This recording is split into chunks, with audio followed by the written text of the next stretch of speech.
Hello, people. Oh, that was nice. I like that. I'd like to welcome everybody to the third episode of the Backyardi'Yinz, the Pittsburgh Backyard Wrestling Podcast. Whoop, whoop. Hello. Whoop, whoop. What's up? As you can tell, we got some new people in here finally. It only took us 2 episodes to get off of Steve and JP, but we have finally reached the A-team, as I like to call them. Over here across the room from me, we have the heart of NWW Pittsburgh. If it wasn't for him, we would all still suck. We have Ed Anderson. Say hi to them. Red? Hello. Thank you. Hello. What was your wrestling name, Ed? Hack Edgeman. Hack motherfucking Edgeman. Is that not a top 1 name of all time? I don't know what it means, but it is the best name. So how did you get it? All right. Well, we both love the Insane Clown Posse. Right. And I don't remember how it actually began, but I think it was just a joke. You hated it. Yeah. I think Quinn showed me Big Money Hustlers, which we'll get to Quinn in a second. He's not going to talk until I introduce him. And the character's name was fair. Hack Benjamin. And he was Hack Benjamin. And his character was like a hitman. Hitman, yeah, right. And so you were trying to come up with a wrestling name, and the first thing you said, I'm trying to do something with the name Sick. And I'm like, too late, buddy.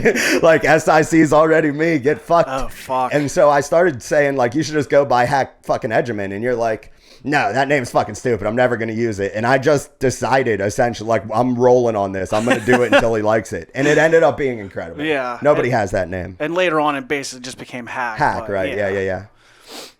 That's amazing. Across the room from that Hack you can Edgeman. hate the name and then love it. Yeah, for That's sure. the way it should be. Across the room from Hack Edgeman, we have the only reason that this room exists right now. We have the only person to be an official roster member of ETW, What? HWC, What? NWW Pittsburgh, What? New Wave Wrestling, What? Steel City Alternative Wrestling. What? Maybe. Yeah, I don't know. A CAW for sure. And Suicidal Wrestling Clash. What? The only motherfucker that has wrestled on all of those shows, all of those companies, been around the whole damn block. We have Quinn Leone. Hello, Yo, Quinn. what's up, everybody? It's great to have you here, brother. It's been a while. Great to be here. I know. What was your wrestling name? Which one? Go for it. Run them off. So when we first started out, I went by Spike Yep. in ETW. Yep. We talked about that episode 1 a lot. Yep. And then shortly thereafter, once it transitioned into not ETW, NWW. That's Yep. what it is. Whenever Yep. it turned into that, it was Caden Angel. No. Yeah. No, it wasn't. Oh, was it Quinn Carnage first? It was Quinn Carnage Okay. first, yes. Okay. It was Quinn Carnage for a year at least. Was it? Close to it, yeah. It was 07, and then at the end of 08, you got the back tattoo, and we changed the name to Caden Angel. That's correct. Yeah. I believe you were trying to do a restart kind of thing. Yeah. So you wanted to change your name. Did you get a CTK name? Because everybody else got a CTK name. Do you think he just went back to calling you Spike? I don't know. Because Dominic was Wasted, and Josh was Worthless, JP was Echo, E was Feck. You were in CTK when he came back. I don't think he gave you a name, though. He might have just called you Spike again. I totally forgot all about that. About the CTK. That's awesome. Yeah, right. Those are the names. Now, of course, we're going to get to NWW Pittsburgh today because that was us 3. That was just us. We'll talk about other roster members that played a part in it, but it was our shit. The 3 of us are the reason why 2008 happened. So we're going to bullshit about that because we put ourselves over. We're in all the main events. We did all the good shit. Before we get to NWW Pittsburgh, obviously you had some previous backyard wrestling stuff, right? Because we've already shown it and discussed it and talked about it. Is there anything specific that you remember that you want to bring up from ETW days? Anything fun, quick little anecdote? If it's nothing, it's nothing, but... No, just I was honestly looking at some of the videos that you sent me, earlier to get prepared, and it was just a really big spot fest. Okay, yeah. Is essentially what it was. You had said earlier, Dom, that it was having fun. You know what I mean? That was blatantly apparent whenever you go back and watch those videos. They were so much fun. They were better than us. The promos and the storylines that came up in ETW were better than the promos and storylines that came up when we did it, but we had fucking adult money and light tubes, and that made us better. And that's just the way it is. So whenever it comes to you before NWW Pittsburgh, you wrestled with like a couple people in your front yard, right? Yeah, it was called FSW, yes, freestyle wrestling. That's almost as generic as ETW. Like that's what because you didn't have the internet, so you didn't know that everybody was FSW or ETW or whatever. You know. I mean, I had the internet, but it wasn't like it was when we were doing it. It was very small. Right. Did you film any of that shit ever? Yeah, and I think I filmed a couple matches or shows on a VHS camera, but I don't even know where they're at. And who were some of your wrestlers that were wrestling with you when you were doing that? Mad Mike. Mad Mike. Oh, Pizza. Yes. Shout out Pizza. I believe I was Kamikaze. Okay. And my other friend was Venom. And I want to say my tall friend's name was Gyro. I don't know, though. I can't remember. Gyro. No. That's not what I expected. No big guy bricks during this time period? No. No BGB. All right, well, that's before NWW Pittsburgh, right? So I guess before we actually get into what we did at NWW Pittsburgh, let's talk about how or why it started a little bit. Like we already, in previous episodes, talked about the base and how it came to be. Do you remember moving the base? Yeah. Yeah. So I remember getting all the tires and plywood to build the base the first time. So you remember both parts of it. I remember it all, dude. Fuck yeah. Like I remember when we decided to build a base. I remember when we decided to move the base. So since we kind of talked about some of this already, but we didn't get your opinion, were you excited about the base? Were you going to roll through it? Like, or did you not care? Was this something that you ever, like in that time period, were you like, yes, we're going to wrestle, or was it just something to do? I didn't know what we were going to do until we were doing it. Okay. So I was really excited because for a while there, we still had a trampoline right next to the base. Right. And then we moved the base down to JP's house from Josh's house. And we still had a trampoline there. Right. And so that's the show that you wrestled Steve. Yes. And that just that's kind of where it stepped up and started to take on a life of its own, and everything, started to roll around that. And yeah, right. It was kind of like taking off. So I was trying to come up with a timeline here, and I feel like you and I were already friends whenever that you versus Steve match happened at JP's.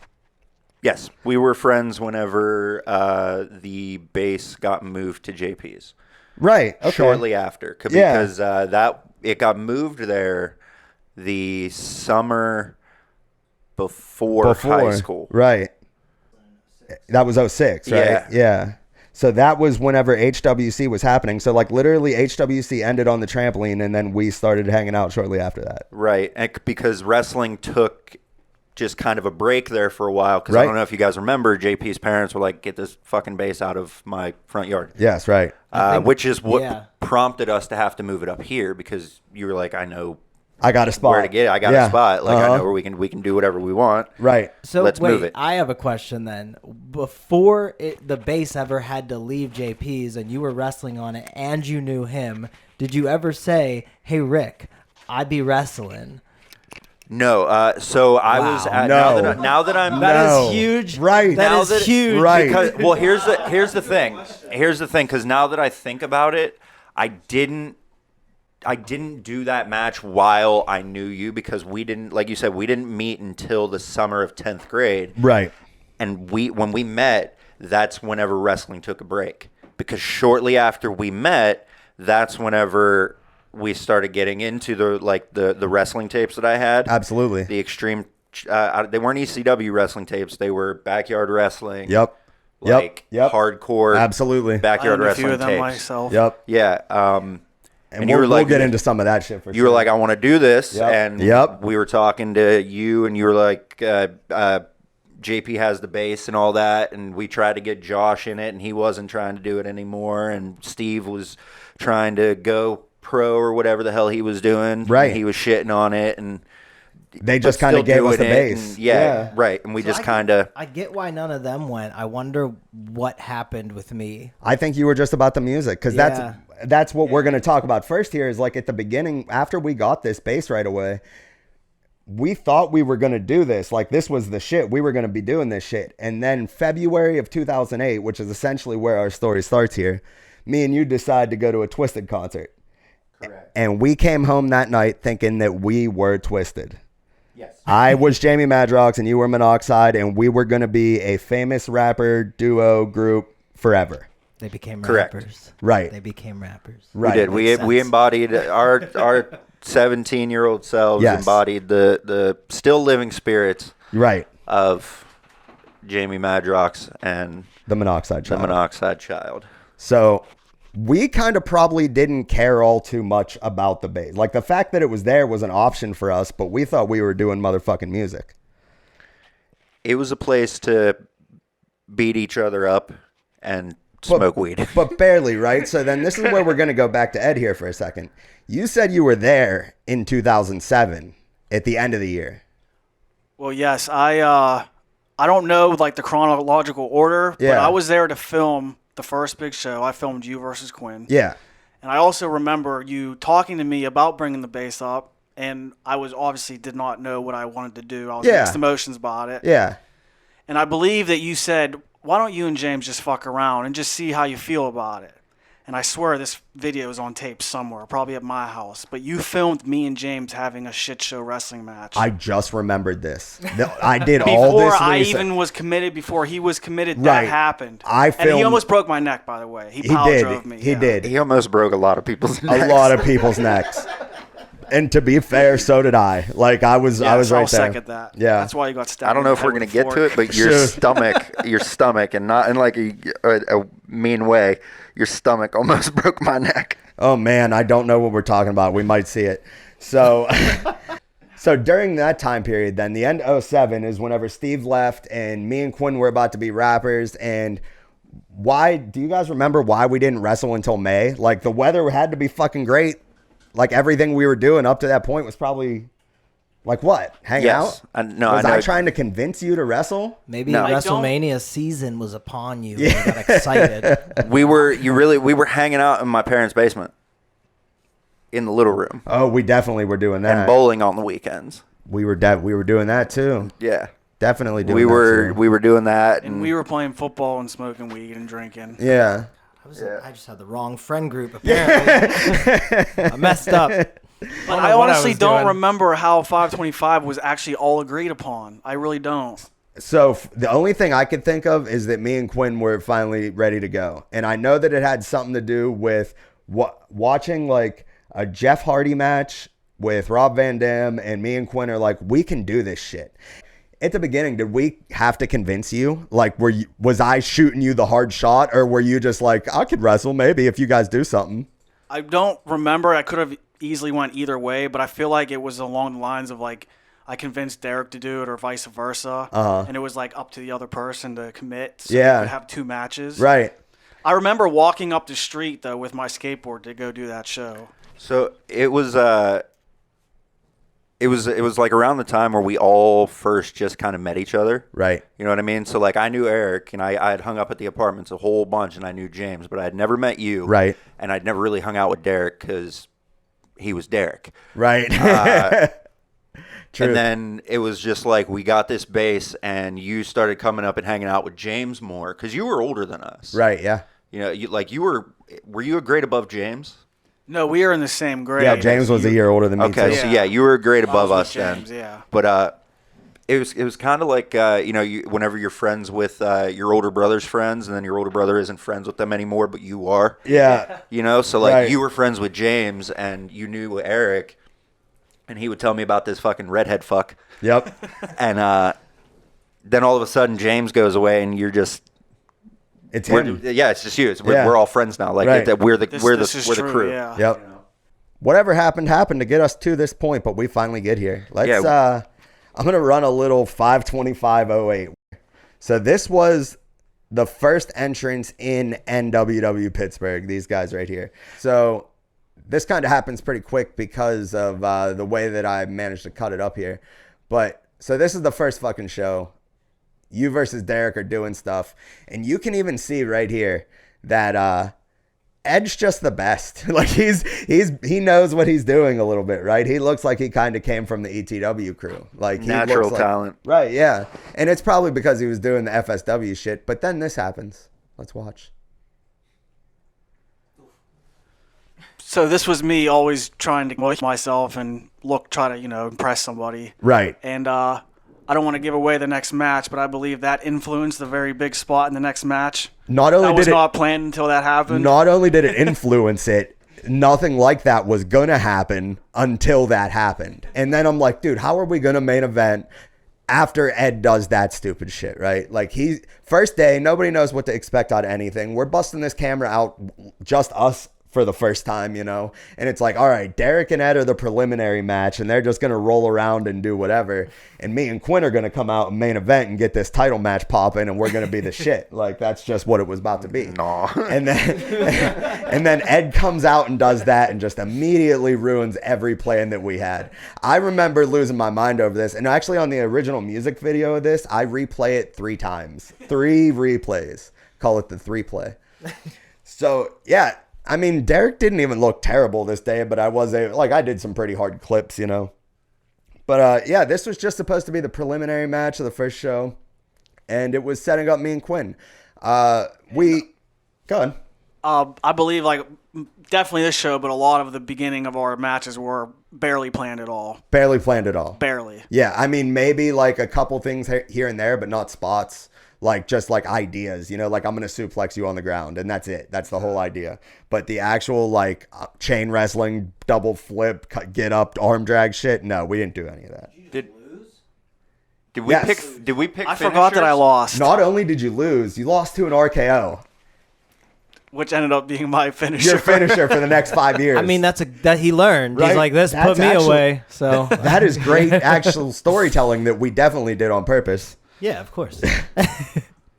So here we have a little me and Quinn promo, and he's talking about essentially just Steve left. I'm not with those guys anymore. I'm here. I like that. I like that reversal. I miss those pants and that shirt. I miss every bit of gear that all of us had. Because, yeah. Where'd you guys put all your clothes? In the garbage. Right in the trash. Fair enough. I mean, those shorts, fucking dude, that ended up being my gear. Those shorts were my shit, pretty much the entire time off and on. Those were. Yeah. And then here it is. This wouldn't have happened if it wasn't for Ed's bump. Yeah. Ed's bum. All right, so let's look at that. Ed was sitting down in the background there, and as soon as I land, he gets up, throws his fucking shirt away, and then he takes off, dude. We got to see it happen. This is so I forgot about that. That's great. Boom. Gone. I gotta give the credit where credit's due, because that bump and spot was fucking sick. Right. But you didn't know that you could probably cut that out and have the sound in during that, because it would have made it so much better. There were so many things I didn't think to do back in those editing days. I didn't know what the fuck I was doing. This is Windows Movie Maker for the first time. That's why they're called music live, videos. that spot we just was put fucking music to the amazing. video, really. Right. Yeah. Honestly. And this was the show that this is sick too, though. This is the show that I didn't know that I was going to have the camera, because we had the show. I was going to take Derek's camera back to Quinn's house, use his computer to window movie, make a couple music videos for us to watch and try and put out and shit. And then I went to go get the camera from Derek at the end of the day, and he's just like, no. And I'm like, yes. After this show. Oh, God, he just the beginning of it all. Right. So I'm like, yes, absolutely. Or else I don't know what, but or else, you need to go get me your camera. Check yourself. Right Yeah, right. He did that a lot. Right. Is that why he's not here today? He's in Colorado or some shit like that. He lives in okay. a different state. But Yeah. I wouldn't be surprised if he somehow found a way to watch this. I don't know. If you search YouTube for Hack Edgerman, the only person that has any videos besides me is the Derek YouTube channel, where it's a couple shits from the end of 2009. Oh, wow. Yeah. So this next thing, I think, is the cleanest thing Quinn's ever done in his entire life. Probably. Oh, yeah, I got to see this. This was great. Yeah, that was sweet. And then he gets up, fired up. Look at this go. Ah! That was sick, yeah. Yeah, dude, this was sick. So this show was fucking cool. This was really important to us. If it wasn't for this show going the way that it did, the rest of what we did wouldn't have went the way it did. Yeah, we probably would all gave up. Right. For how... Okay, hold on. Go ahead. I was going to say, for how ill-prepared we were, this first show went, like, perfect. Absolutely. I need to talk about this. Oh, the curb stomp. The move of NWW Pittsburgh was the curb stomp. Every single person on the roster did the move, and every match was a race to see who could do it first. Because if I did it to you, you couldn't do it back to me, unless you're Jimmy P, in which case, if you curb stomp him, he's probably going to do it to you 6 more times throughout the match. 100%. No doubt Absolutely. I just feel like it was like a desperate filler move. It was. It was like, I don't know what to do. I'm going to curb stomp him. Yeah, right. Now, here's the end of this match. Quinn grabs my little fucking handle thing. That this came off of... It came off of a toolbox that I made in like 6th grade, and I was like, we need a weapon, and this looks big and foreboding, so like just use it as brass knuckles. I don't remember this, but now I remember it. So I go up for the Styles Clash. Quinn's like, no, and then James is the ref just looking at it, and Quinn's like, you didn't see nothing. And James is like, what's that? Don't worry about it. We roll on. It's nice side effect. It's editing magic. You didn't see anything. Right, exactly. Nothing there. Funny thing about that move, I think it was kind of Dominic's finisher in ETW, and it was also Death's finisher, but Death just did it 3 times. Yeah, the 666. The 666. That is correct. But that's not how we came up with it, because we were watching like random fucking just wrestling highlight videos, and we saw Matt Hardy do a side effect, and him and I both look at each other like, you're big, you could do that. Let's roll it. Yeah, like it had nothing to do with the fact that ETW did it. So that was our very first show, man. Do you remember like what we were doing for theme music or anything at this time? Did you have a boombox or something? I don't say we had something on the side there. We're out when you see me sitting and I jumped up. I think there was a radio there. It was probably yours. I think it was just like freestyle on someone's iPod or whatever. You know what I mean? Yeah. Or you might have had a CD made. I don't like remember. Even early on, we had real entrance music. Like Title Tournament, we had real entrance music. I think that for a while at least, you were in charge of the music. Like you did, whether it be a Grace. Was there like a Grace CD player or something that you rocked with? I'm sure. Yeah, we had that for the theme music. Production, I was doing everything. I was doing the camera, the music videos, the fucking, even most of the booking I was doing. Like, I was just doing a lot of the fucking shit to start out with. Yeah, he was telling us what time to be at his house. Right, yeah. Right, exactly. Belts.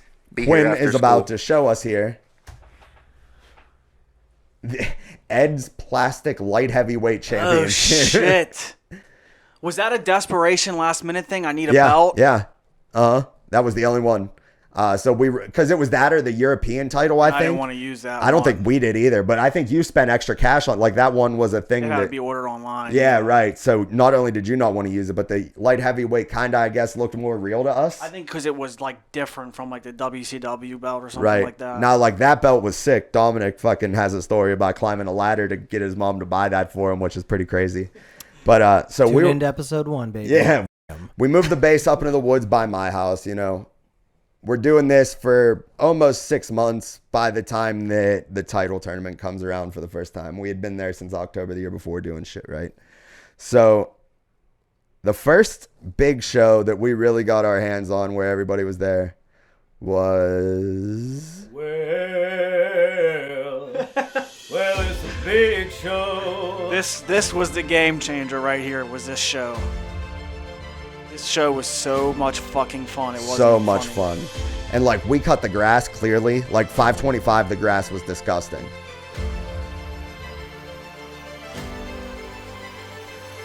Is this still Quinn Carnage? Yes. Okay. Yes. So this show essentially was a double elimination show, but Lil Ryder kind of got screwed somehow. The big guy doing a indie kick. Yeah, he had to leave, didn't he? Oh, is that what happened? I think Lil Ryder had to leave, and then it messed up our plans or something, and James not being there. Right. So that bump right there, whenever Ed rolls off the bench, I booked this show. I was going to win this show. Up until the main event, it was booked for me to be the champion and me and Quinn to go the rest of the summer just feuding each other. Because Quinn will have lost the belt, but not to me after cheating. We were going to do like this whole thing where it's just me and Quinn forever. And then the day of this tournament happens, everybody realizes that Ed's clearly the best. Like everybody. By the time he's had 3 matches, everybody's like, what the fuck? Ed's the best one out here, right? And I'm like, yeah, probably, but it's still my company and I want to fucking win, you know? Bro, as Mad Dog, I feel that. Right. Yeah. Right. So, I'm just going to play some of this in the background while we're bullshitting about the show. But yeah, I just wanted to fucking win the title. So we have this match, and I actually have to turn the volume down, or else we're gonna get. Imagine not suspended wanting to here. win the title. Would that be weird? It would be weird. In fact, like, how many times have you ever turned down winning a title? Never. Actually, I would always discredit the U.S. title. I would always talk down to it. Like, I don't want this. Right. I want the real belt. So up until this match, Ed was supposed to win the championship, or I was supposed to win the championship. Jimmy P, Derek, Brian, pretty much everybody except for Quinn. Ed needs to win this fucking shit. Like, getting mad at me. Like, literally fucking, like, we know you're booking yourself to win, but Ed needs to fucking win. And so before the match, I tell Ed, if he does that, I'll let him win. Oh, fuck, I forgot about that. So in the match, he does that and completely half-asses it and doesn't take it the way that I think he's going to. It still hurt like a bitch because I was skinny and my spine stuck out. I know, I'm sorry, but you did take it like a bitch, and you took way crazier shit later on. So, like, what I saw in my head was not Ed doing a somersault over the picnic bench. I was like, if you run at me and do a flip and die on the bench, I'll let you win the title. And he agreed to do it, and then it was that, and I'm like, well, I mean, he did it, so.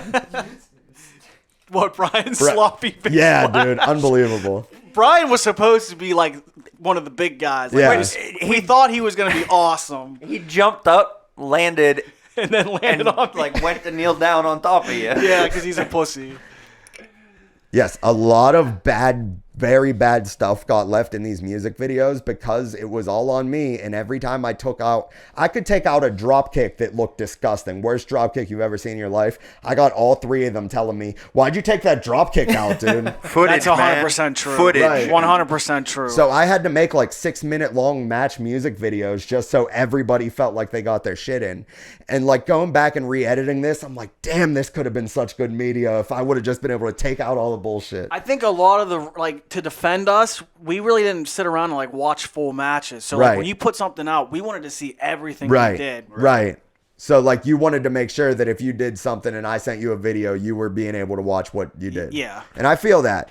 Well, see, like, we didn't have the capability to share videos like we can today, so it's not like you could have just given him the video and been like, this is the uncut version, so Right. you can study what you did and improve. Mm-hmm. You know, it was cram as much into a music video as you can, depending on how Limited long the space if song we was. wanted to do that. Yeah, right. I would double up on songs, like fucking 8 minutes for a match, you know, whatever. So during this title tournament, Quinn came in with the belt. And as I already said, I lost in the finals to Ed. And there was a lot of gobbledygook in between that honestly, the math doesn't math quite right. But if you look at it as a double elimination, I guess it kind of works. And Ed ends up basically beating us and taking the title from Quinn. They had a singles match earlier in the show too, so it wasn't like... It was part of the tournament, though. Right. Yeah, Yeah, I beat absolutely. BGB and Quinn, and then I won this one. Right.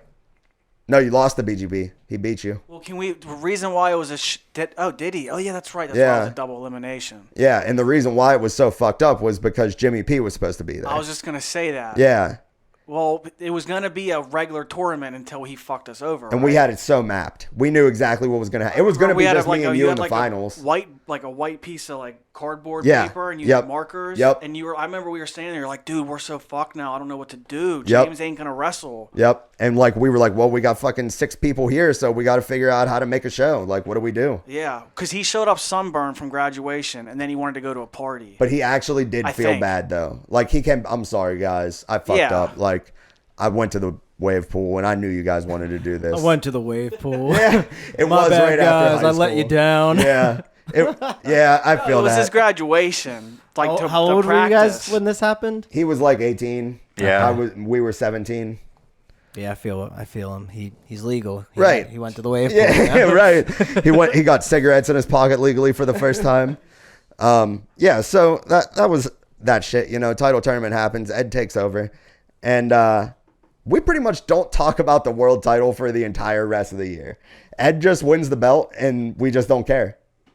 Why was that? I don't know. All I know is that it happened. I just think we were more concerned with having fun, awesome matches than titles. I very much agree with you. Again, yeah. Yeah. We're just chilling. Learning as we go, doing the shit, fucking trying to make each music video better than the last one. Posting. Yeah. On the link. Posting on the link. Eddie, Is this where the strippers show up? Ed, I love you.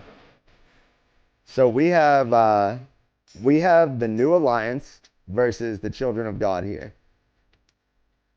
Me and my friend were really religious at this time. And you both went to like the religious, like Catholic school together. Yeah, so right. That was like another reason why we did the whole I didn't know God you were gimmick. religious.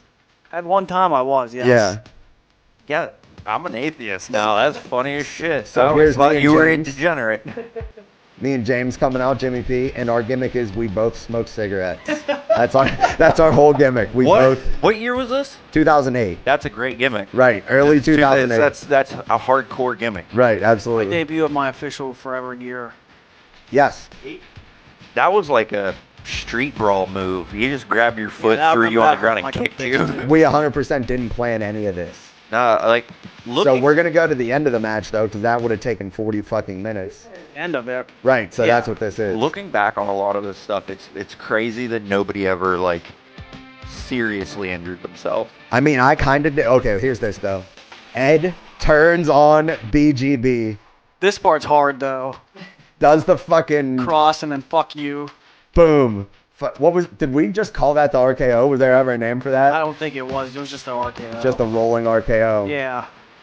And then we Actually, just that's beat the exactly shit what out of it's called. BGB. Here we go. So this Called is it the me rolling going RKO. against Children my religious partner. BGB. The new alliance is where it's at. Fuck God, fuck Children of God, and fuck BGB. The new alliance is where it's at. So here is my favorite quote in NWW Pittsburgh history. Oh, Oh, I forgot about that. That's amazing. that's so good. Oh my god. So listen to what Ed says, and if you can't listen, Played. God isn't real. You're all alone now. you got I had a played. decent attempt at a gimmick. It was great. It was unbelievable. That's actually not bad. right. No, like so if that was on WWE or All Elite today, I would be like, Right. cool. Right. Exactly. God isn't real. Yeah. So like, here's Jimmy P and Petrie in the background, not knowing like. PWA guys. So this is this was like an invasion angle that we kind of had going on for a little bit, where PWA showed up and decided that they wanted to like not be a part of us, but wrestle with us. Like they still wanted to do their own thing Yeah, they wanted to do their. He wanted to start his own company up again, his Fed. at our location. Yeah. Yeah. And then like we would do like inter-minute shows. Right. He was obsessed with WCW and wanted to do like an invasion angle. Yeah, and he was all worried about like getting a fucking commentary table and shit. And me and you Oh, were like, shit. "Have you seen Arbo versus Anarchy Andy? Like, why do you care about a commentary table?" Yeah, he was totally stuck in 1992. Right. But in reality, though, after watching ETW, that type of shit was kind of dope. We did do Yeah, commentary. I'm telling you, if we would have set up like some sort of barricade style like perimeter around the base and an announce table and had like actual announcers commentating and dictating the match, Yeah. that would have been a game changer here for video for us? editing. Yeah. Yeah, that would have been wild, but we didn't have the time and people No, to do Do you that. remember the absolutely name not. Gert B. Probe? Yes, I do. There you go. Do you remember everything? That's good. Yes, I do. So that happened. Ed turned on BGB and kind of joined the new alliance, but he didn't really join the new alliance. He just left BGB. It was supposed to be just like me being with my Fed, which was, NWW Pittsburgh. Right. But that whole angle didn't work out. No, because as soon as PWA came in and did their thing and we beat them literally right away, as soon as that happened, we beat them in a 4-on-4 match, and then they Faded away. They never came back. Because they couldn't handle that we actually were pretty violent. Right. That was probably the biggest adversary, I guess you could say, that we had as backyard wrestlers, was just everything kind of fading away and then fading back in. Oh, and 100%. fading away No and doubt fading about back it. in. Yeah.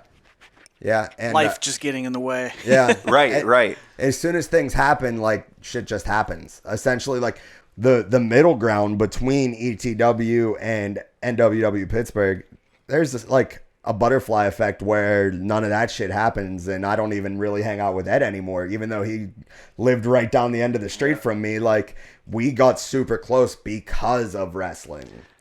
Dude, it was That like, is Super honestly, close right, to cause of wrestling, but right. we were friends before that. We were completely cool. We were hanging out in the same group of friends. We were both friends. Yeah. But whenever wrestling happened, it was me The and game you. changer, yeah. right. So we just did the whole fuck God situation. It was what it was. This was pretty much the only storyline we had going on at the time.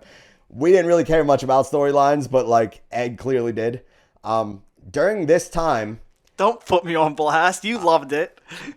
So we talked about the link. We brought it up a couple times, and we share a similar scenario with Mad Dog over here. I'm Mad Dog. Dominic's Mad Dog. He I'm was Mad Mad Dog. He's still Mad Dog. So yeah, we share a similar scenario with him where everybody was telling us fucking use your left hand when you do a fucking suplex. Story of a match is supposed to go blah, blah, blah, blah, blah. Don't hit a fucking trapper keeper in the middle of the match. Keep your legs straight when you're doing a flip. Fuck. Yes, but we also have to point out that the link almost overcame the joy of us wrestling for fun. It became us wanting to impress everybody on the link, and that is why this happened and why we became so obsessed with wrestling properly, in quotations. And I think this was around the time I took a step away. Yes, you were definitely Yes. on. You were chilling elsewhere So it's during this lame. time period. But I do love the promo. I would have done the same thing and felt strongly about it to this day. Okay, here we go. We're gonna run it. That's a great introduction. Everybody knows what we're about to see, so I'd love to hear it.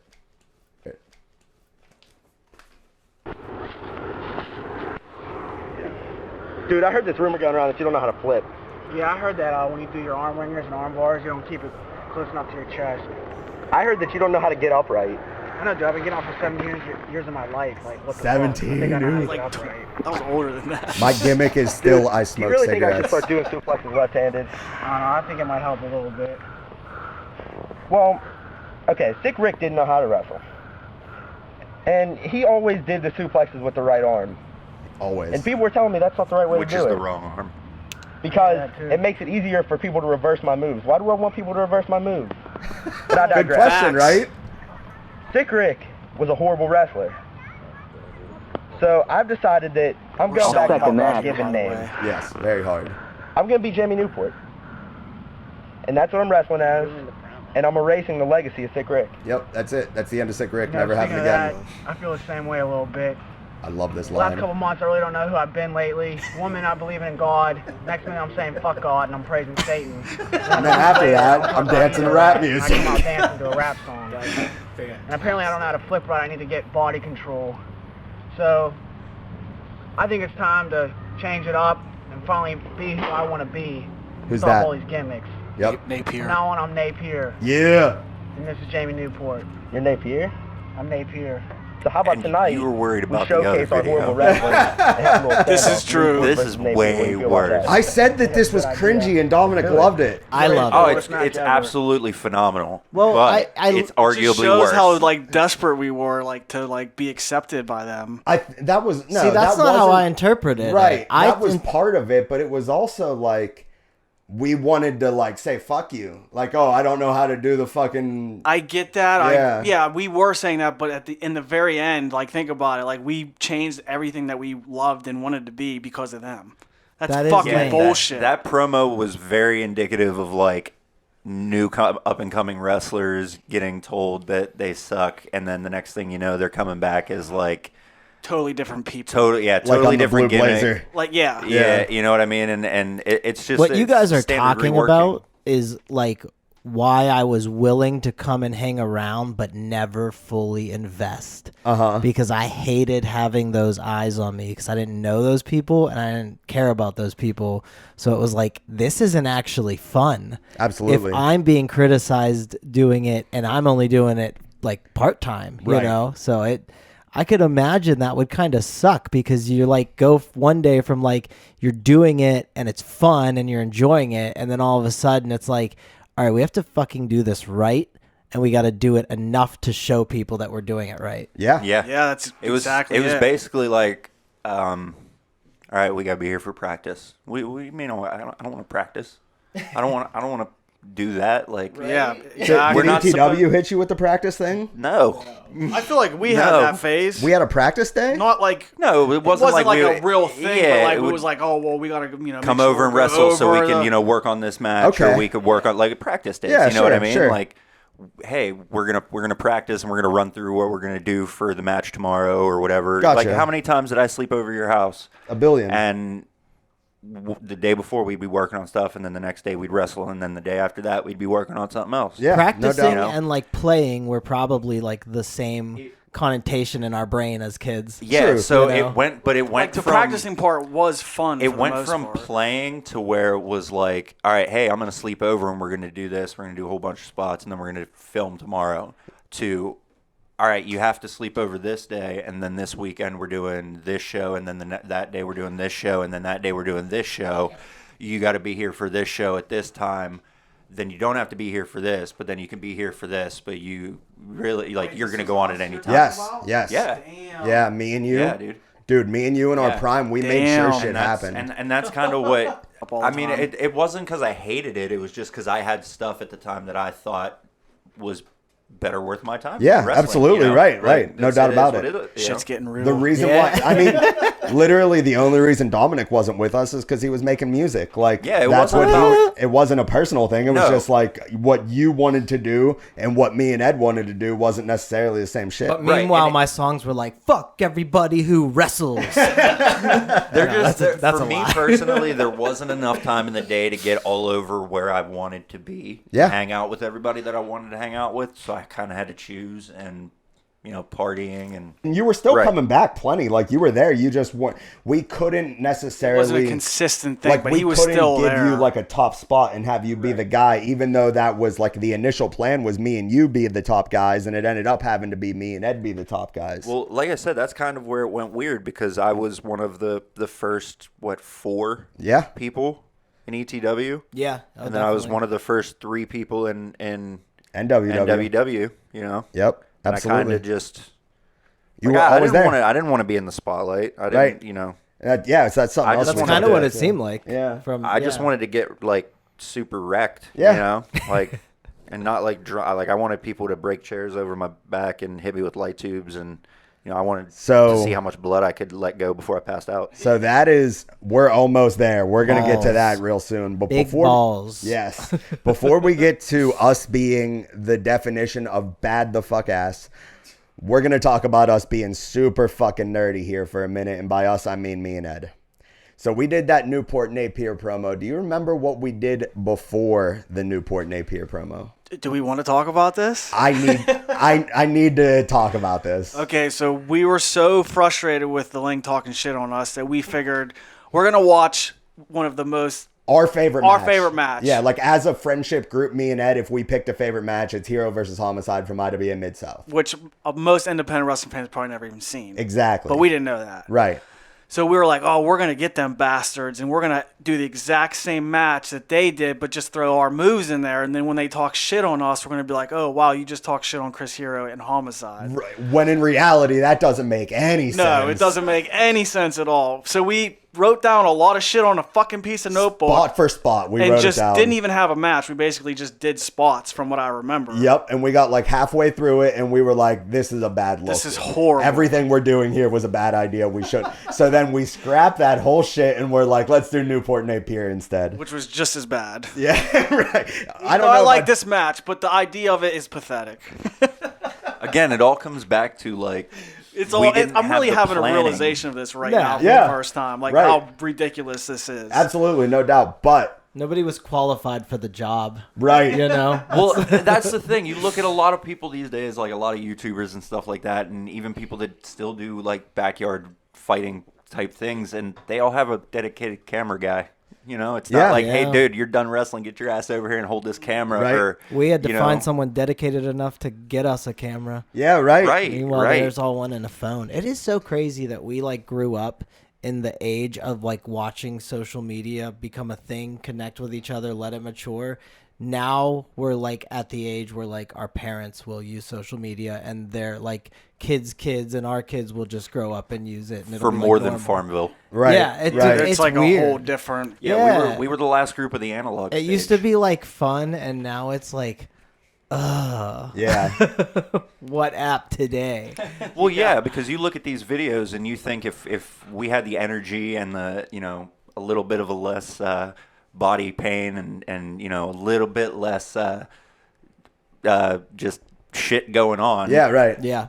all we need is the 4 of our phones, and we could put out better quality 100%. stuff than this without editing. Yeah. You know what That's I mean? so true. That's so Yeah, true. if you scroll through YouTube right now, there's people in 4K with a cool little logo in the corner of their shit, and it looks professional as fuck. Right. And it's not. Could you And they're doing imagine the if we exact had same that, stuff though? that No, we're doing. I had an ex-girlfriend's camera. I had Deke the Freak's garbage camera, and I had my camera that I needed a FireWire to transfer. beat we ass filmed computers. UTW with Yeah. a microwave, like Right. You know, like Right. it is what it is. Yeah, So, we used to put Josh's stereo in his window, and somebody would have to sit in his bedroom and hit play.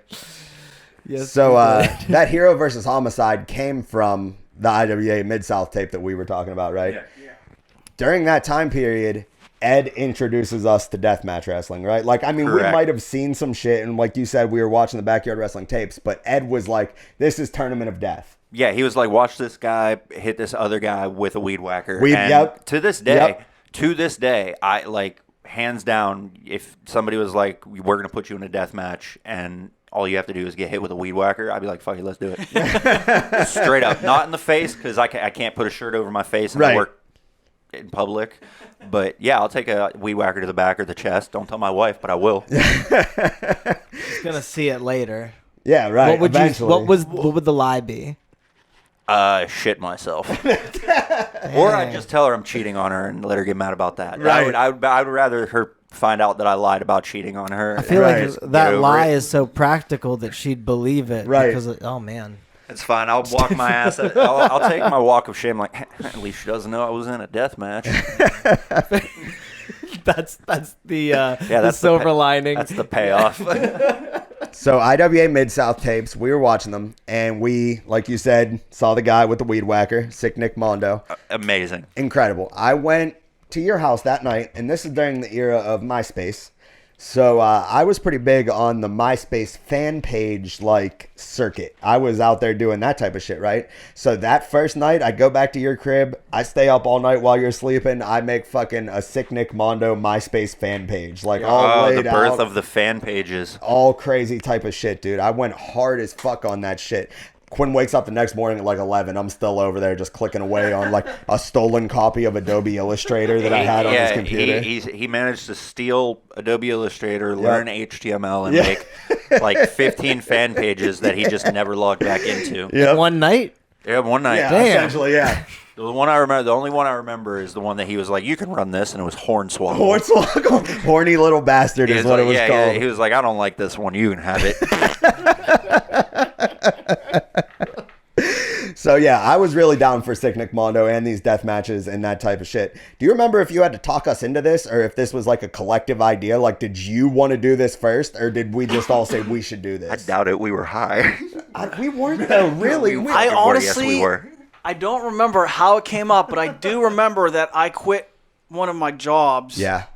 because I wanted off Friday because that's when we were supposed to do it. It was a dumb dishwashing job. It wasn't anything important. This was But- the tournament though, right? Yeah, because we were But doing it on a before that, Friday. we were doing death matches. We So did like one. the first night, we did one the death match. The first day we did the first annual Day of Death.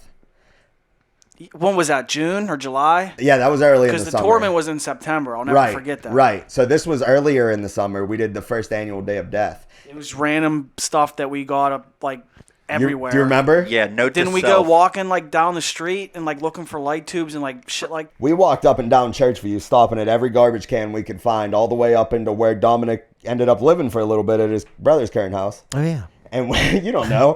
And then we grabbed shit out of every garbage can, and somehow there was a pane of glass. There was fucking multiple light tubes. There was a Like bat. some pane particle of glass. board. Yeah. There was a whole bunch of shit for the first Day It of was Death. it was fun though. It was fine. Yeah. Where Derek did the taped picnic himself all the table way come up. from? That was that's another story. We were so worried, but we wanted to do it that we literally went inside. Well, some of us, like me, went home Yeah. and just got so protective, like with our clothes. So we're going to sit here and we're going to watch a little bit of our best of deathmatch shit here. And if anything from the tournament pops up in any of these clips, we're just going to not talk about it until we get to the tournament. So, I forgot about the tax. so yeah, that was, Quinn, I remember you being super excited for this, though. Dude, I told you, all I was there to do was to just get light tubes broken on my back. This All really did shock me. Oh, this is just all deathmatch stuff. this was our 2008 deathmatch highlight Okay. video. This was the finals for the tournament. Me and Quinn for our barely ever used deathmatch title. There's the shirt. Yeah. Yep, there I it love is. that spot. This was the only time you'll see Ed in actual pants, I think, Yeah. wrestling is in one of these matches. This was an all-day thing. It was super fun. What are you stabbing him with, a screwdriver? Hold on, So- we're going to talk about that. So this one was me and Jimmy P fucking with the knees and shit. That match, I think, up until you guys eventually had the most brutal death match, I think me versus Jimmy P was the most brutal It was death definitely match. the bloodiest, Yeah. too. Well, it was really bloody because you cut your hand really bad. Yep. We had to duct tape it in the middle of the match. Yes, we did. Well, him and James, both their backs were covered in blood. We didn't give a fuck. We were trying to prove that we were who we said we were, you know? Yeah. I mean, No, this is I was my the only one favorite. that didn't have a shirt on for the entire thing, though, I think. To me, this is backyard wrestling. Yeah, and this shit was fucking it's insane. fantastic. This is I agree. This is what we did better than anybody. Yes. No, there has never Quinn, we been had a a lot of good backyard matches wrestling fed together. that Oh, yeah. consistently went as hard on light tube matches as we did. Like, we made this part of our identity for a while. No one was doing this when we were doing it. Like, it was like faded talk out about by that then. one. Damn. See, Yeah, That was was from the day crazy of death. to We'll me. talk That was about that fucking one. insane. The glass pane was what really cut my back. Oh, I believe it. I still have scars from it. Did you guys get like glass on your balls? No, I don't think anybody had it on their balls. No. Dang. I mean, nice. I think the worst was the Eric had it in That his could have hair. been disastrous. So, yeah, NWW Pittsburgh 2008 death matches. That was what we cared about. That's pretty much the reason why there was no, like, championship. We didn't care about the world championship. We cared about having death matches, And you I know? feel like that was also, it was like a, how do I want to say it? It's like we needed something different. Right. So like, oh, well, we're just going to get fucking crazy. Yeah, and use for me, weapons. you guys were already getting to the point where you were like, all right, we're doing, everything on the left. We're, we're actually taking this seriously. And I kind of come back in and I'm just like, I remember this, yeah. I kind of remember what you're doing, but Don't get I'm mad really at me not if as I- good. So y'all can just like break shit over my head and do whatever the hell you want. Right. Which is probably what we would have got out of Dominic at the time, too. Absolutely. Yeah, I mean, Come to think of it, it's a good thing I wasn't there because at least shots to the head. I don't know how I would have done with my neck, but I've definitely taken too many shots to the head already. Right. So if I would have butterfly effect, insert myself in that era, I am probably not in this room. I'm in a padded room. I agree with you. Potentially. But at the same time, even though that is unfortunate for your current well-being, yes. I still wish you were there. Yes. I still- yeah, Also- I feel like me and you That would would've have put been a each other in the game changer. hospital. Yeah, well, this is what I find interesting, and we talked about this in the car. Yeah. So when we did ETW, we were very safe. We never intended to hurt each other. We did try to do spots, but we weren't as willing at that point. Right. So to see this, like to see you, someone I did ETW with, do this, I am like shocked because you didn't strike me as this type of person, but I remembered, and I was telling Rick about this when we used to wrestle in my living room. You got to the point where you did not give a shit if someone put you in a headlock. Oh, yeah. And you just didn't tap out, and Yeah. it got to the point where I was like, I cannot physically choke another human being that is willing to pass out. It was insane. And now I'm connecting the dots. I'm still like that, dude. That's why I don't fight anymore. But there was definitely a point like maybe pre ETW where you weren't. You were safe. You were definitely okay. So you snapped, bro. So you really want to know what it was? Yes. It was going to public school. Honest to God, that's what it was. It was going to public school because up until then I was sheltered. It's a productive fourth- use of your energy, honestly. Fifth through eighth grade. That changed me, bro. I feel you. So during that time period while you were going through that, Ed was still in private school. He didn't go to public school till high school, right? Yep. So like Quinn was experiencing, because I heard you say some very similar shit to that. Like, I fucking hated my life every day in public school. Like, it changed It was who such I was. a big change, and Right. it did change me. Yeah, I mean, for the better in the long run. Right. Some worse, but that's life. Absolutely, no doubt. We all done some shit, and we all sniffed some shit. Everybody in this room. It don't matter if you went to public school or private school. You sniff shit. Yeah, I mean, as an adult looking back, I'm glad I didn't go to private school in high school because Right. it was a bunch of just cokeheads and pregnant Christian chicks. Absolutely. And, hindsight, public Start school doing is coke way in ta- fourth right, grade, I- you'd be really fucked. Yeah, the butterfly effect. Going back to Don, I probably Absolutely. wouldn't be here. I did Right. enough drugs when I was in high school. If I would have done coke too, We were guided to the wrestling. That brings us to my favorite part of 2008, the deathmatch tournament, which we can't not watch. I have a first-time music video for you guys here that I would love for you guys to watch with me. Wait, Super Phoenix was in King of Death?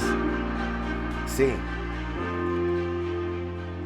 Ooh, that's sick. right? Oh shit, that's right, because we needed a whole bunch of new people. Yep. I forgot about that. Yep. So we just doubled up characters. And you could tell who took their first round matches seriously. I'm gonna turn this down a little more. Quinn, you were trying not to laugh. Quinn, you were trying not to laugh the whole time you wrestled Eric in the Jason match because Yeah. it was so ridiculous. Right, so- and you were like making grunting noises and stuff. Dude, it was so funny. Who brought the dishwasher tray from a restaurant? Probably Ed. What was that though? That was Plastic forks. forks. A Yep. plastic fork. What's Yeah, up? I stole them from my car. Yeah. Oh, yeah. Restaurant. So this is somebody that we didn't bring up. Now that we get to see Super Phoenix here, he was our bonus roster member, Yeah, when we needed them. and in ETW, sometimes different people would play different characters. We only had Super Phoenix. It was just you. Ashes for one match. Oh, we did have a little Ashes. I forgot about Ashes. So we did have Ashes, and we had Super Phoenix, and it was only Ed. Nobody else ever played Super Phoenix. This match fucking Well, rules. at least there was reason for that. It was because it was Ed. Fork to Nobody the else fuck matched about Ed. that real quick. Yeah, so fork to the head was... Go ahead. All It right, happened to so you. in the midst of us, because once again we weren't planning full matches, of course. Right. Eric picked up a broken piece of light tube, set it on my lower back. Lower back. I'm 150 pounds. No, at the time I was probably like 130. And I'm like 230. He's sloppy. Not even tries to make it nice. Absolutely. Jumps and steps with both feet while standing on my lower back. I did thought this. I broke my back. Yep.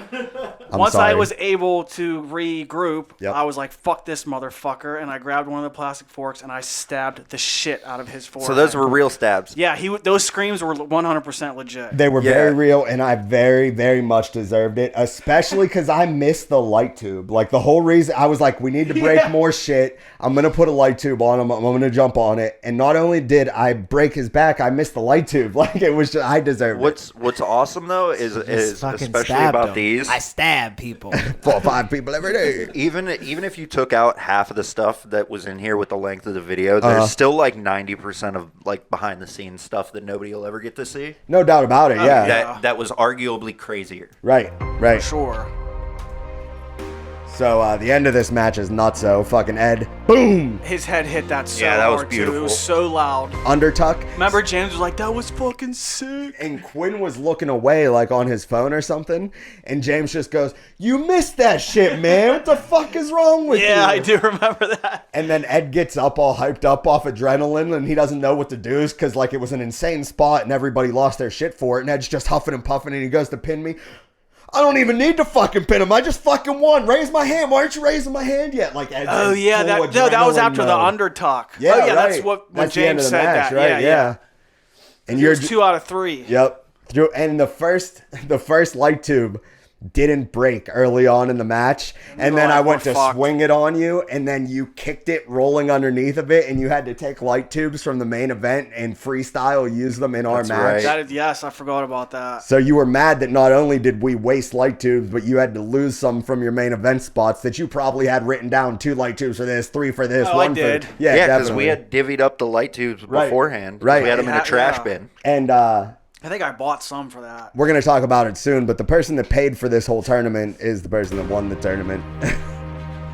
So here we have Jimmy P versus Kate and Angel during the shits. Yeah, I called him fat, and that's how I know that regular light bulbs don't break. Those right Yeah, there. that was yeah. insane. And then that. Yeah. And this is why Quinn is scarred. Yeah, this was probably the one that you took was fine, but this was probably the scariest as far as like practicality because you were already on the glass pane. Right. Mine was more my head True. impact. Right.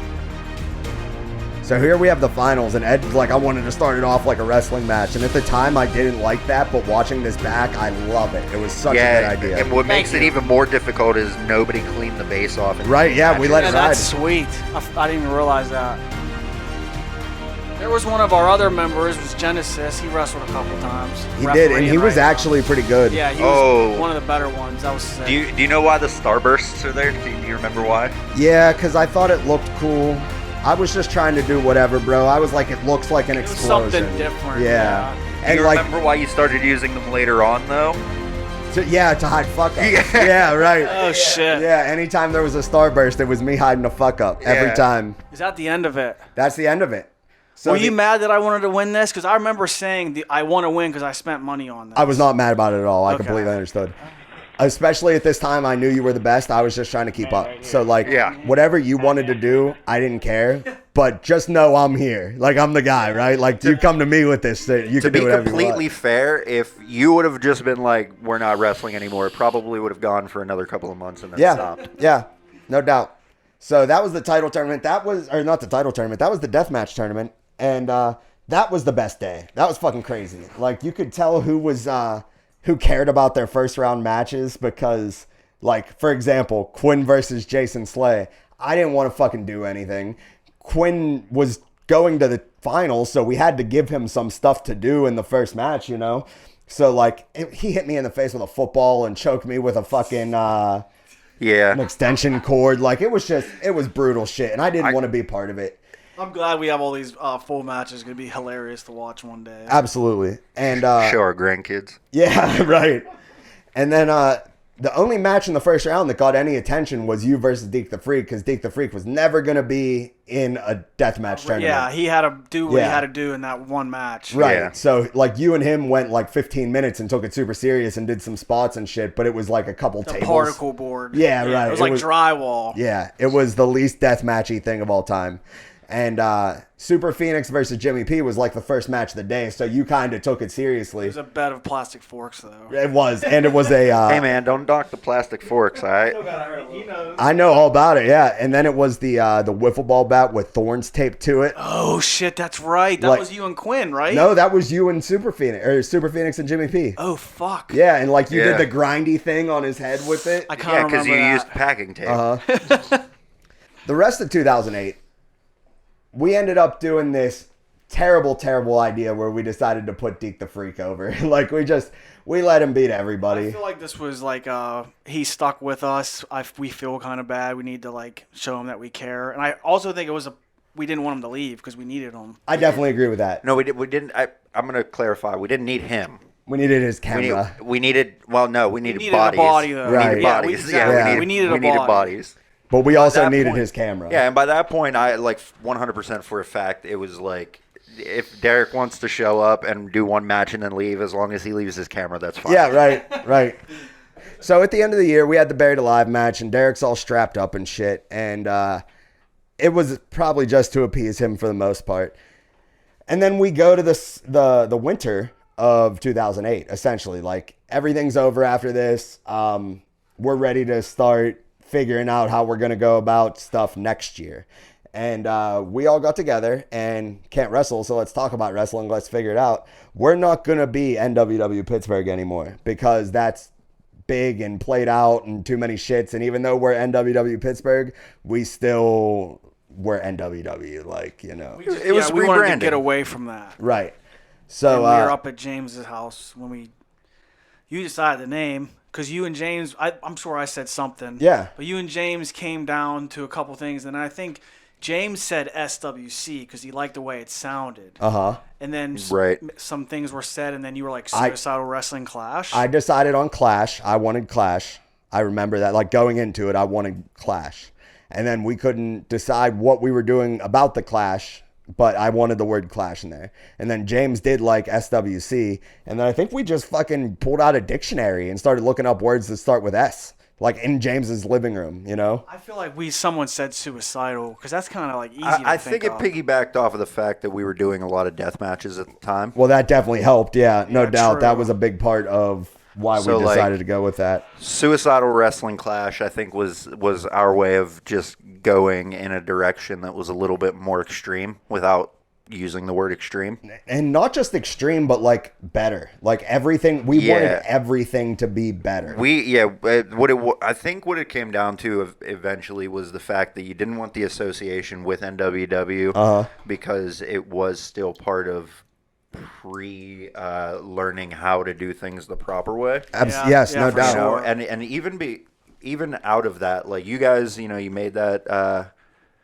that promo and all that, but I mean, it bled off into everybody else. Right. you Absolutely. know? So even if you guys did sell out, it's not like it didn't bleed off into everybody else and kind of became the norm. It wasn't so much selling out as it was just growing and learning. It was going to happen either ended way. up being a better Right. thing in the long run, of course. Absolutely, It all no doubt. worked out. The whole reason. So we have a lot to talk about, right? But like what we're talking about right now, and some of the decisions that we made and the way that maybe people felt about what we did and how we did it, they can all suck our fucking dick, dude. Like for real, because we killed it. Like In the long run, we were the best. Yeah, so. no doubt. It doesn't matter, right? really. And that's not even an opinion-based thing. Like there wasn't You that can't many. argue that. It's literal Sorry, facts. Beast, Yeah, there wasn't that many backyard right. wrestling feds in the East Coast at the time we were doing this. And we had Also true, right? Yeah. we had everybody coming here. Yep. So we decided on fucking SWC, right? And the reason why this was going on is because, like I said, we couldn't wrestle, but we still tried. Yes, we did. Multiple times that was not the best idea. Right. And the main reason why it sucked, it wasn't snow, it wasn't cold, it wasn't rain. It was the base was frozen. Yeah, you'd have a 60-degree day, beautiful, but the base was ice and hard as a rock. Right. And super wet if it wasn't ice and hard as a rock. How did we attempt to unfreeze the base? Another cringy story. Terrible. I don't think we took your truck or something. Yep. We went to Home Depot. Yep. And Derek bought a fucking little butane lighter. Like literally something that you wouldn't even use to smoke dabs with right now. Like it was. Yeah, I know what you're talking. The flame was like. Yeah, right. Yeah, they're sitting at the box at the register. Right. We wanted a torch. We came home with that. We drove all the way to Home Depot, and we're sitting on those carpets with this little. I think it was already dark by then. It was so bad. So when that doesn't work out after hours, the next day we go out there with like traffic signs and shit, like handicap parking signs, trying to like wedge it in between. Chip it away. Yeah, and like that eventually ended up being the only thing we could do. We were so desperate to wrestle though, like we just had to do it. Yeah, it was insane. Yeah. So because of that, Ed decided to throw a wrestling ring down at his house, right?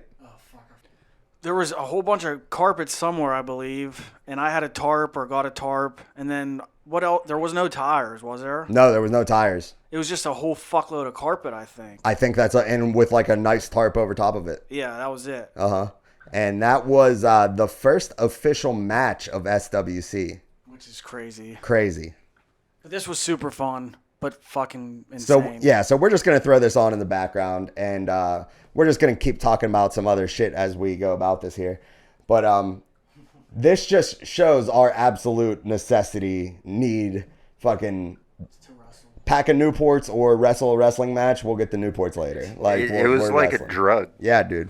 It was insane. And we just wanted to get better and do crazier and crazier and better. And that's all we cared about. It's all it was. Forever. What an incredible way to start that match, by the way. Okay, I was going to say, is the carpet covered in snow or? Nope. That's it right there. Yeah, it looks like you're just wrestling in dirt. Yeah, right? Yeah, what is Derek this and made James out of? wrestled too this day? I don't Or think no, anybody Pete. else wrestled. Pete wrestled? and Derek did, I think. I remember talking about the match in your basement waiting to come out the door. So this was remember that too. This was the wrestling area, right? This is where like when you did This was freestyle where wrestling. FSW was, yeah. It was right here too, yeah. Jumped off that ledge a million times. And you did it in this match too, I'm sure eventually. Yeah. So we're doing this snow match at Ed's house, and this is about the time where we can kind of feel that me and Ed are probably the ones that care the most.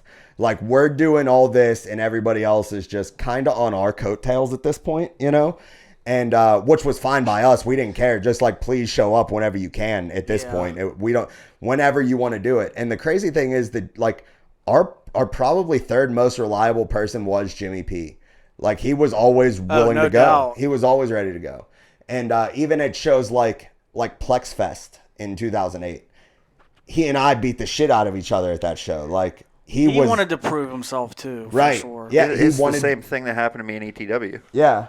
Dominic, Josh, and Mackenzie lived on the same street. You, Ed, and Derek all lived at the Derek apartments. and Jimmy P all lived at the apartments. True. And nothing but repeats between you Yeah. at ETW and NWW Pittsburgh. Yeah, no, it's straight up. The whole story is so similar to the point where we'll get to that goddamn title soap opera. relocation thing in a minute here.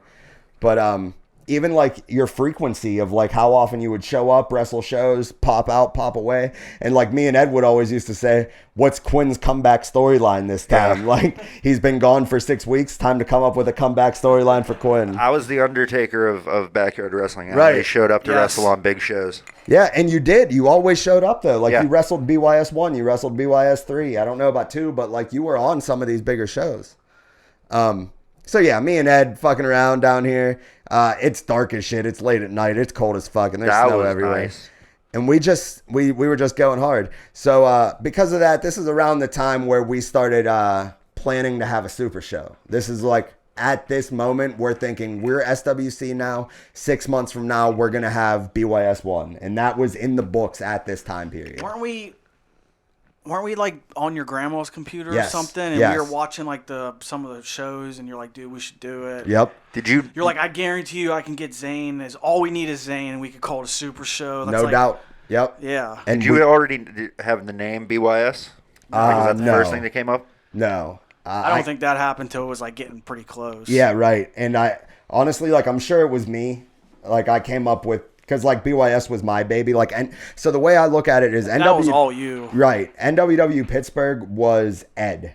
Like, that's just who Right. and that's who it should have been, very clearly. Like, NWW Pittsburgh, Ed came up with the names of the shows. He made us a fucking website that we don't have access to anymore, but he had storylines planned out for everybody. He had entrance music. He had ideas for shows. He would title shows. He's the one that still has all the fucking media on disc. Like, Ed in NWW Pittsburgh was like Dominic in HWC. Like, he Right. had his outlet now. Like, this is what we're doing. And like, through all that, I was still the one doing the media. I was in charge as much as one can be at that time, you know. Like, I was still the one that was running the Fed more or less, but it was all you. Like, it was your ideas and all the shit. And that's why I called you the Heart to start the show, because like, it was your emotion and your like how much you fucking love this shit that got us to feel the same way, you know. It was, you were the fucking heart. And I call Quinn the bridge because like, literally none of this happens without Quinn. Not a single step of this happens without Quinn. It's insane like how important he was to even like, I just was in Dominic's wedding and I was thinking while I was there, without Quinn, I don't know who Dominic is. Like, Right. it's just, Oh, I get what you're saying. Yeah. Yeah, for sure. Right. But I was going to say, like, when it comes to, like, the actual group of NWW Pittsburgh, I feel like if any one of the 4 of us left, or 5, yeah, we were fucked. I agree. We needed all of us. Yeah. And it would have been cool, like, if Quinn lived at the apartments, it might have been different, but even the role he served was very necessary for us. Like, we needed him to do the It's comeback kind of good that storyline. he disappeared because he was like a breath of fresh air when he came back. Yep. Like, yes, Quinn's Yeah, here. I We could do th- I something with Quinn, you Yep. know? I think if we all lived at the apartments, we would have probably traveled a lot more. That's probably what it would have been different eventually. But yeah, I think it's exactly right. Me leaving and coming back whenever I did, Right. so often, definitely threw a little bit of. So I was thinking of a change in dream there. world scenario, and I was talking with Dominic about this, but it would be a situation where in 2007, when we get the base, we just hit up him and JP and like, yo, we know that Josh is going pro. That's why he's not here. And we know that Steve's about to go pro, and that's why he's not here.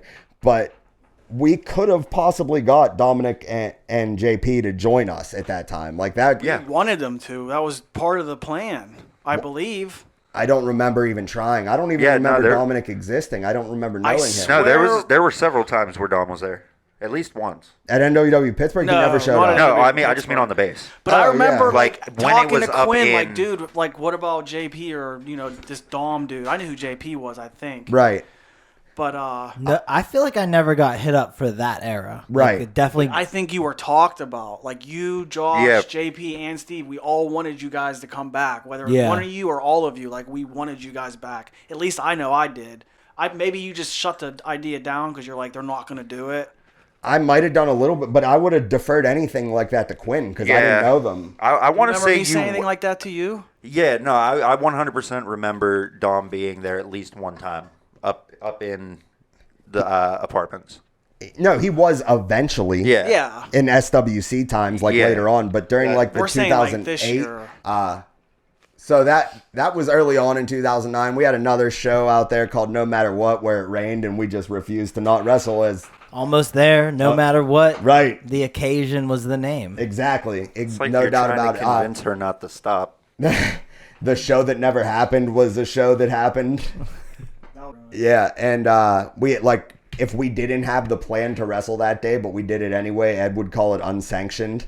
But like it's not part of the canon, so it's unsanctioned type deal. I like it. Yeah, right. I would. I fuck forgot with that. about that. Right. That's dope. Yeah, that was a big thing. Yeah, you would always say, we're wrestling today. If you can't make it, it's cool. It's unsanctioned. Right, yeah, it's Hell yeah. unsanctioned number 3 tonight. We're all wrestling each other, and it doesn't matter. I'd show up, and you should be like, look at these videos. And there'd be like 10 videos, and you'd be like, they're all unsanctioned. Don't worry. Yeah, absolutely. I feel like me and Ed would have very well been on the same page from that creation standpoint. It seemed like he was really into that. Absolutely. And I took a lot of Yeah. joy in that. That's what I like too. And as far as that goes, I was definitely more on the Steve side. I wanted to make the music videos and post it to the internet and get noticed and Yeah. do shit. Like Ed did too, but like Ed was on the creative side of it and I was on the manufacturing side of it, you know? he's like a hybrid.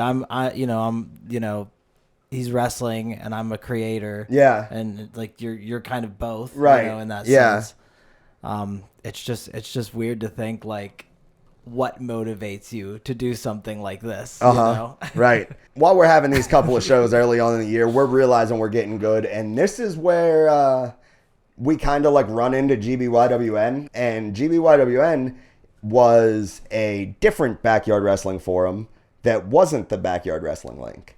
And I think I found it first. And whenever I found it, it was just like a free webs page. It wasn't anything like special, you know. It didn't have the same aura that the link had.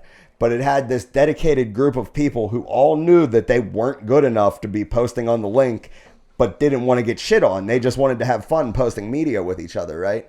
So I convinced the guy that runs the thing to turn it into a forum. And my whole goal is I now want to post our shit to GBYWN because we could be the best on there. Like, we might not ever be good enough in the eyes of the link, but on GBYWN, that's where we could be the best. Like, and there wasn't a whole lot of competition at the time. It was just really whatever we were doing. I remember having mixed emotions about that because I was like so obsessed with like being on the link. You thought GBYWN was single A baseball, and the link was major leagues. But isn't that where you met everybody? Yes, exactly. That's where all of our actual friends that we met through wrestling, most That's of them. what started the new era, really. Right. Well, yeah, you did that, and then slowly the link kind of just fizzled. Joined in. Yeah. Well, fizzled and or joined in. But at this time, I mean, there's nobody else to give credit to except for Hack Edgeman. Like, this guy ran our entire fed. Everybody from the outside could probably see it, and they probably hated that it was him because he was the most annoying online, but he was the best wrestler. So what could you do about it? Nothing.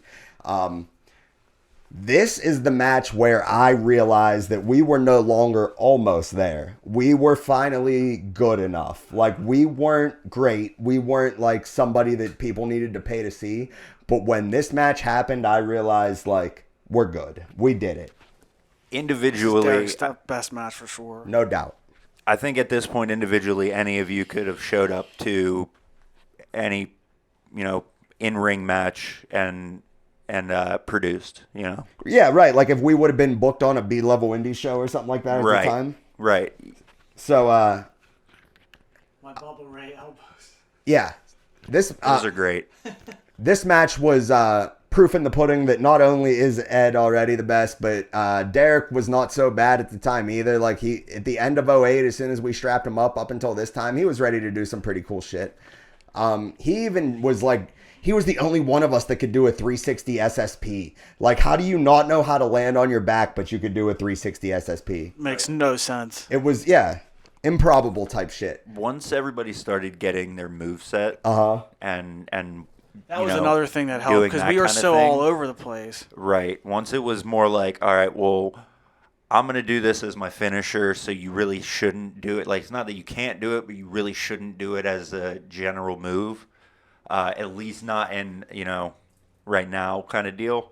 And it helps you like read your opponent better. Right. You can plan better matches. Right, like throwing in, like when you started doing the lariat, Other people stopped, right? Yep. Right, doing that kind of thing. It just makes it easier to plan matches and not even plan them, but just have bullet points and just follow the progression of how a match should true. be. And I think at the time it was still a race to a curb stomp though. So as true as all that stuff was, everybody still did a curb stomp. Well, that was because I think that was more of the lack of ropes.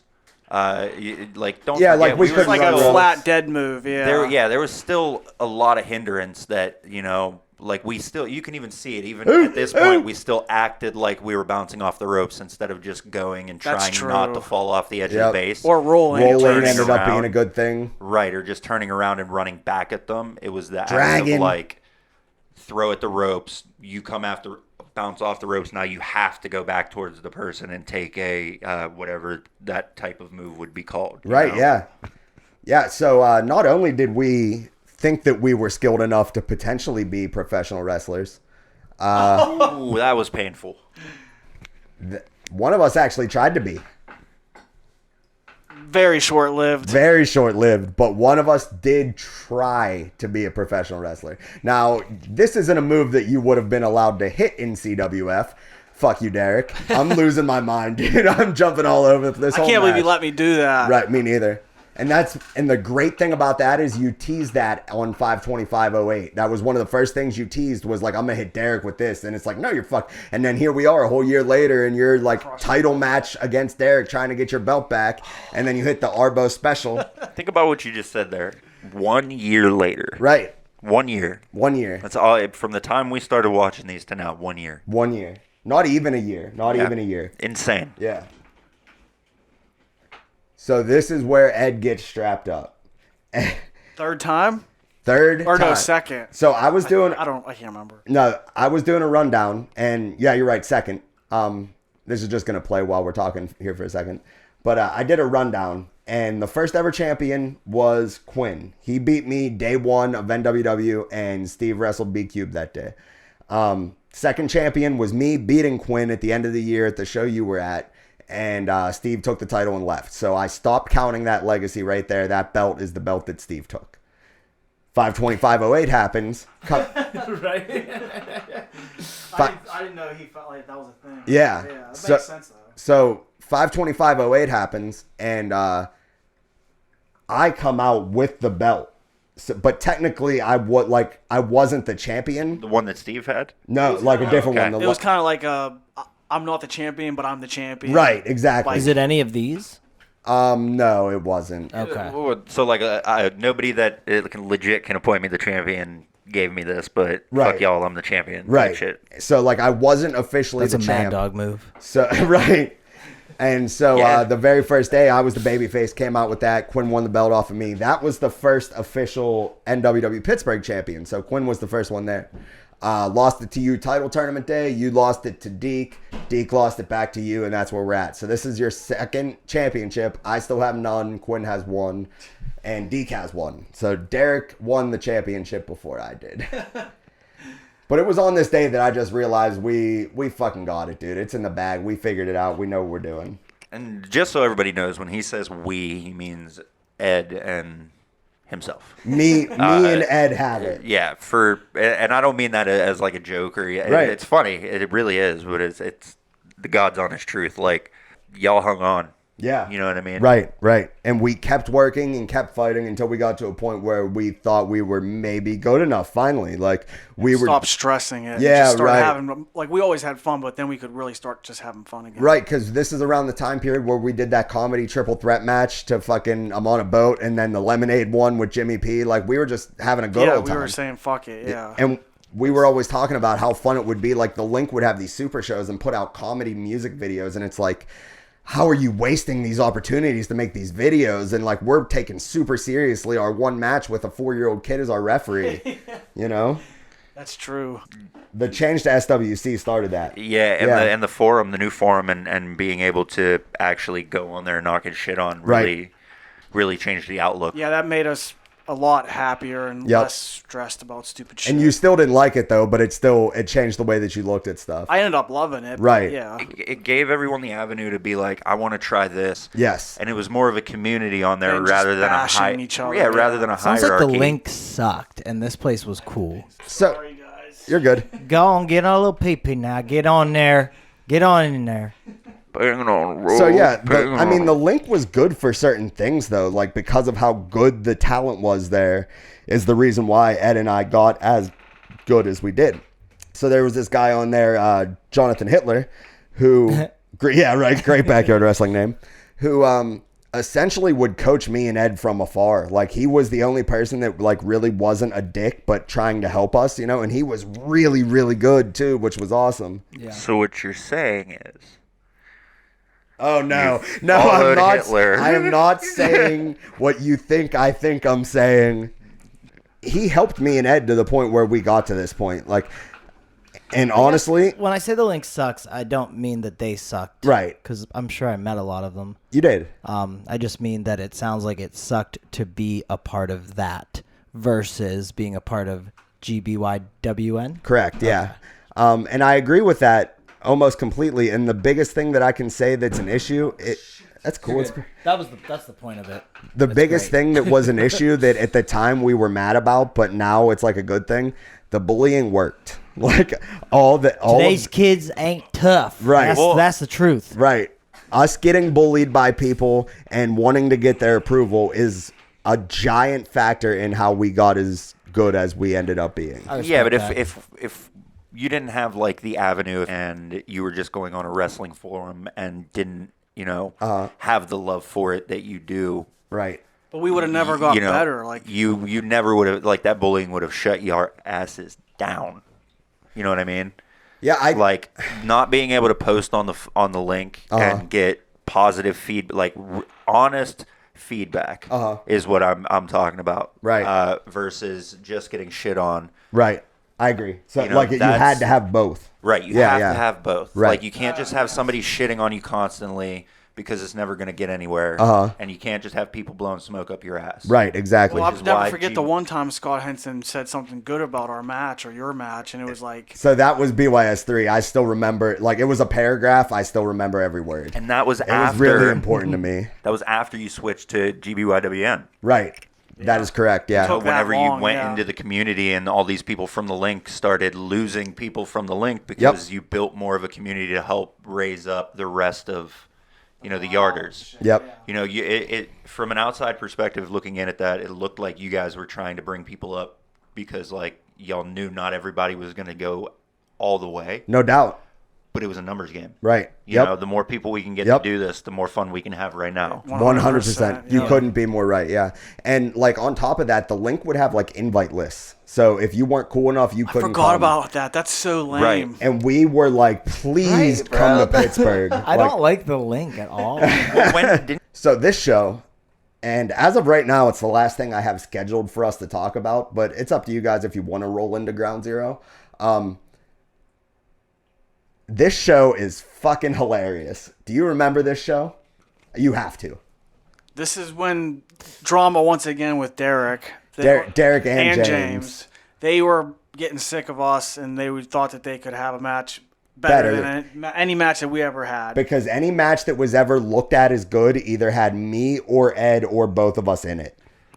They didn't care about technical wrestling. No. But this was their attempt at it. Well, right. But what I'm saying is at this point, you guys were getting into technical wrestling, and they were still looking jumping for big around spots, and doing stupid shit. Yeah. Well, not stupid shit, but like there was no story. Yeah. There was no progression of the match. Right. Yeah, true. And as much as you want to, fight the fact that like it started out as fun, that just being in a sense being able to do it right and learning how to do it right made it funner because you could do more. Yeah, right. Yeah, true. And so on this day, because they took this shit so seriously, right?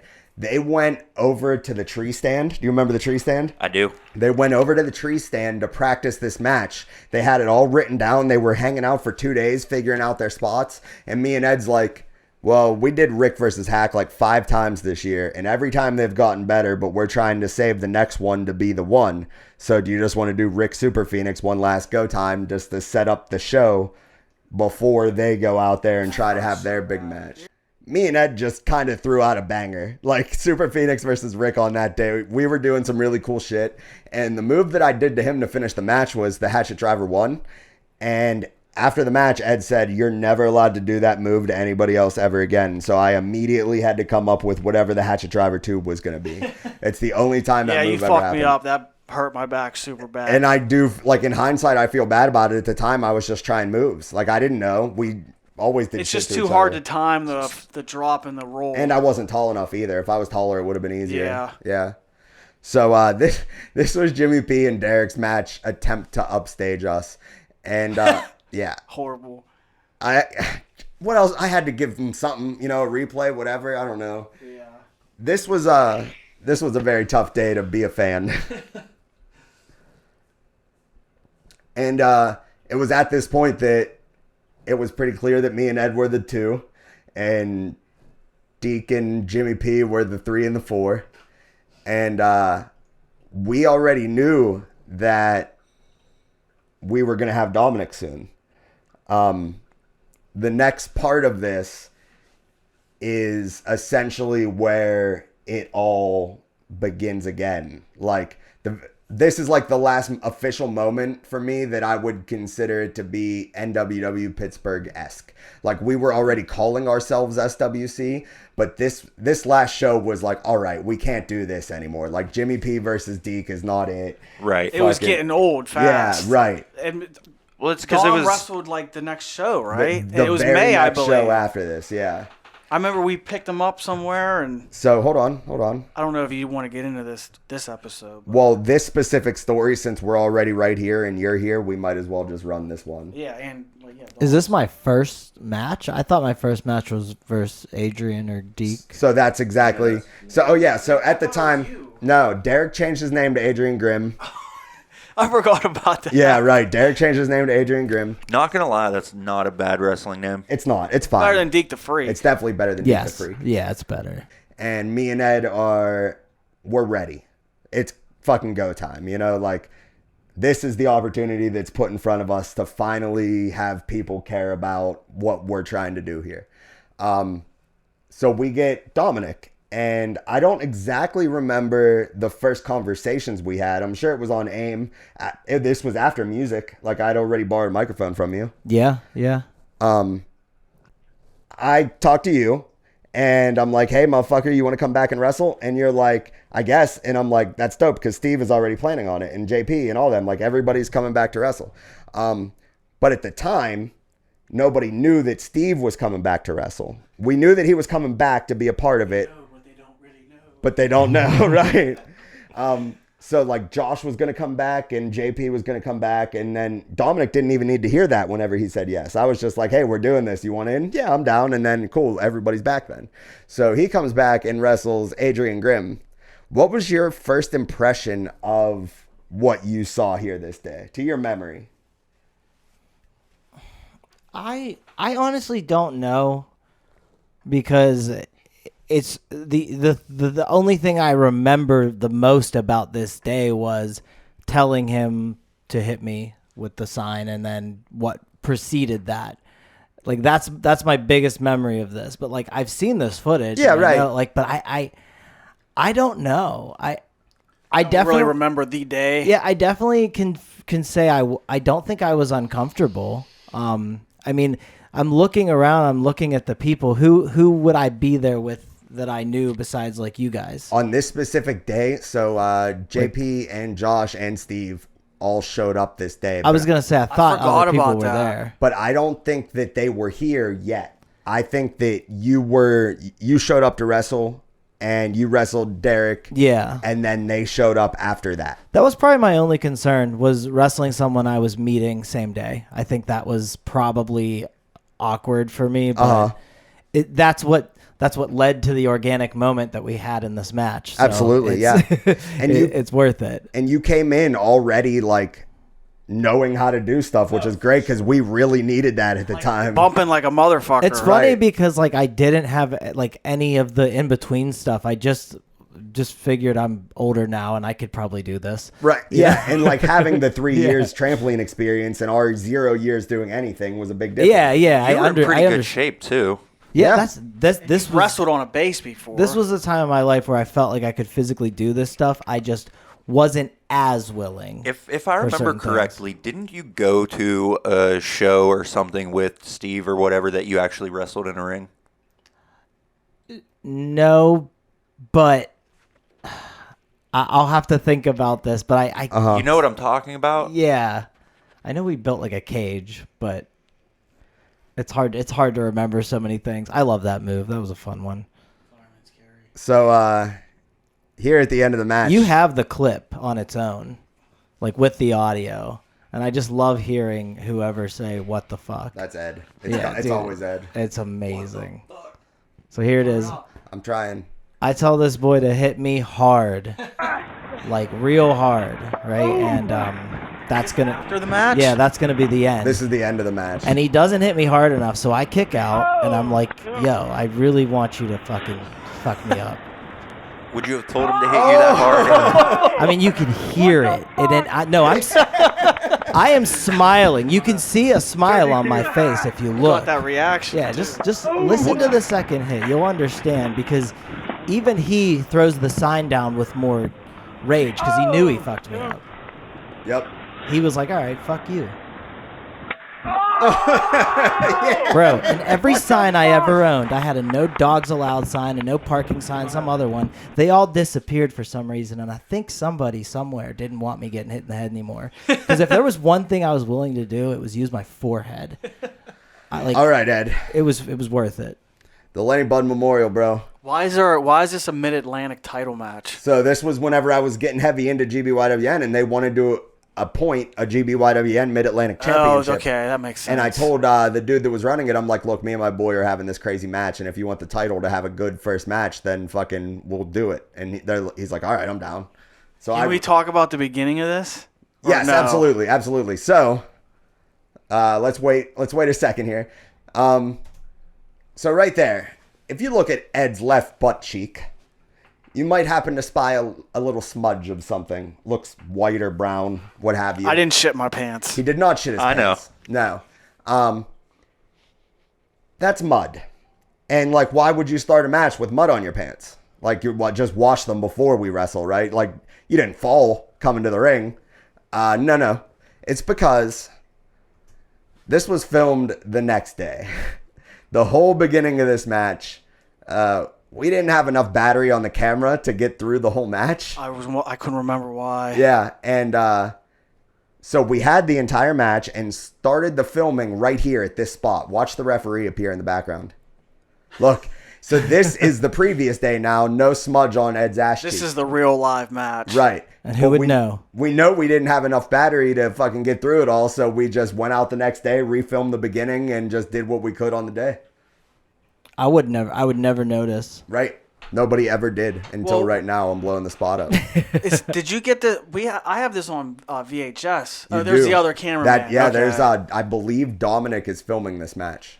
Why is the base the way it is at this point?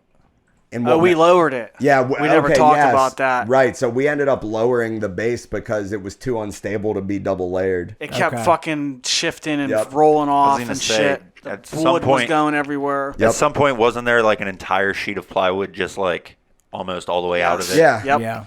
Yep. And that's why all the tires that we had left over made a pile over on the side, and we used it to make the entranceway and shit. Okay, that makes sense. Yeah.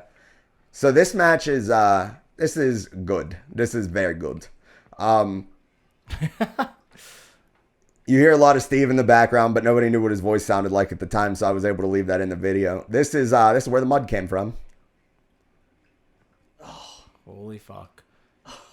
Y'all were just so willing that even though it took a few extra movements, you're like, fucking do it. Yep. We're doing it. Yeah, I am filming. We talked about how this was our chance, like not only for the internet, but you guys were all there for the first time. Like, How come no one else wrestled? because there's always a little more to the story. Ed. Fucking, we got to do the CTK angle. You know, this was all part of the angle. For real? Yeah. Dominic showed up first, and he came in to have an opportunity to win the championship. Like, that was his whole goal. That's what he talks about his whole time. Is that who I fought? The champion? In the moment? He wouldn't have been Derek the was the champion. champion. Yeah, no. No, you were. I was going to say, I didn't think he was. I felt like I was fighting a jobber. Right. He had just lost the belt. But I did lose, so. We were going all out this day, dude. Like, we just couldn't fail. It wasn't allowed. I like your Yep. the leg sticking. I remember There's you JP. telling me whenever you learned how to do a backflip. Uh-huh. Oh! So are you using both mine and JP's angles? For this match is literally just Steve's angle. Oh, okay, so there's 3 angles of this. That's being what I filmed. thought too, yeah. Unless I didn't realize gave there was that 3 to him. cameras. RKO. Look at Schultz's pussy ass fucking counts. What are you guys gonna do here? We're going to do the spot. Oh that- my god, I forgot about this. This is okay. It looks a little. Kabe safer. stole this. No, later. no, this is rough. Yeah, Yep. strongest picnic table ever, by the way. Oh, for It sure. really, it's probably still intact. It probably is. They took it out of there. So that was an incredible moment. And while Dominic brings that up, I have to talk about the picnic table was the MVP, dude. It was. Of We the ate whole Burger King on federation? Of it. everything, yeah. Like, okay, go back there. You want to smoke a blunt? Where you sitting? Picnic table. Right. Table, yeah. You get Burger King, you take it back to the ring. Where you doing? Picnic table. Yeah, you bring up your gallon of iced tea in the boom box to play our entrance theme. Where's it going? Picnic table. Right. You get a ladder from the garbage and you bring it into the woods to play a game with it. What's the only way that game works? The picnic table. Exactly. And it not only did it serve all those purposes for us, we bumped on that fucking thing like there was no tomorrow. Like, we fucked that picnic table Yeah, all that- years, that- dude. That picnic table, it really had multiple purposes. And I think it gave us personality that other places didn't have. You know, but GBYWN loved this match. Like, I remember a lot of the shit. That's where I became known. Like, people were like, oh, the fucking Sick Rick dude from Pittsburgh and the Beast No dude from Ohio and the fucking X-Cal dude from Indiana and Matt DeMorris from New Jersey and PJ Matthews Yeah, that from shit New was York. fucking crazy in the beginning. Yeah. Well, for a while, too. But Yeah. It's crazy to think that that's what's going on for you two. Yes. While I'm there filming, I have no idea about Right. any of this. Like, I am so just there to be there. I probably drove over with JP. Like, No, we picked you up from the laundromat and I Ed remember wasn't that. wearing a Oh, shirt. that makes a lot of sense. And you said the first thing that you thought was, who's that weird looking redhead not wearing a shirt just staring at me? oh my god, I now can picture looking out the window. Yep. You just unfolded a little. Okay. You're Wow. welcome for that. That's wild. Yeah, I guess that is how it went. Thanks for picking me up. So at this point, it's essentially NWW Pittsburgh has come to an end and we're full on SWC. This is the first day where it's like really fucking real. And this is the start of Caden Angel is nowhere to be found. where was Caden Angel? Yep, gone. But in a funny way, this was purposely on the same date, but it was the start of the next era on the same date, 5/25. Right? Yeah, This is 5/25. No, this is for something. This isn't Lenny it. Bud? Yeah. You're gonna have to cut that out. No, I'm not. I thought that was I get to edit 5:25. whatever I I want. thought we That gets to hang purposely out. waited or something. I guess I was wrong. No, I think what you're thinking of is I think we purposely waited till 5:25 to start Ground Zero. Okay. yeah, I'm almost positive Was the that's name what of it the was. episode? And that's Because you were at that, right? Ground I Zero. believe so, yeah. Yeah.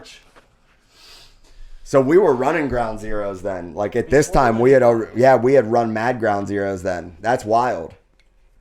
5:25 the next year wasn't even a show. It was like Ground Zero 4 and then Ground Zero 5 a month later. Well, are we gonna get on all this when we're all together? Yes. Okay. Yeah, we're gonna get more on this later, but for now, this is I think the best place for us to end. Yeah. We have Dominic showing up. Word. We have fucking me and Ed on top of the world. Next episode after this is going to be the build to BYS1. We're going to talk about the Ground Zero, probably 1 through 7 or wherever. Like it looks like 7. 1 through 7 was the Ground Zero build to BYS1. And so we'll talk about all that, and we'll talk about BYS1 at that time, which all of us wrestled on, and it was a crazy fucking 4 days of nonsense. Like, it was insane. But this was our baby. Like, the three of us was what we talked about tonight. And you can only talk about so much in a couple hours whenever we did this shit for a year and a half. And we ran into a similar situation with ETW where it's just so much to talk about. But I think that we had a great time. Had a ton of fun with you two specifically. Hell yeah. Yeah, this was a great time for sure. Yeah, and like, it's hot as balls in this room. I'm sweating my ass off, dude. Yeah. Like, I feel like I lost 5 pounds, which clearly I can use. And I mean, essentially, that's going to be it for this episode, right? We're just going to roll on out of here, and I'm going to let Ed end this with a fuck off. Fuck off. Golden Triangle Media out.